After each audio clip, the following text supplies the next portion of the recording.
সকলোলৈকে মোৰ ফালৰ পৰাই ভোগালী বিহুৰ শুভেচ্ছা থাকিল। আৰু যোৱাকালি মাঘৰ 1 তাৰিখ আছিল। আমি সেইকাৰণে গৈছিলোঁ বজালীৰ শ্ৰী শ্ৰী ভোগেশ্বৰ মন্দিৰলৈ। এয়া গৈ প্ৰসাদৰ যোগাৰখিনি আৰু চাকি বন্তিখিনি কিনি ল'লোঁ। বহুত মানুহ হৈছিলে, হাজাৰ হাজাৰ মানুহ লাইন পাতিব লগা হ'ল।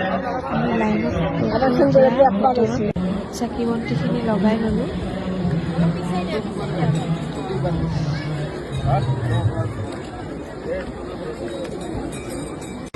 ভিতৰত চাওকচোন, গামোচা আৰু ৰুমাল বান্ধি থৈছে, ভাল লাগি যায়। আৰু ময়ো এখন মনৰ আশাখিনি পূৰ কৰি গামোচা এখন বান্ধি লৈ এনেকৈ বৰ চাকিৰ পিছত সেৱা এটা ল'লোঁ।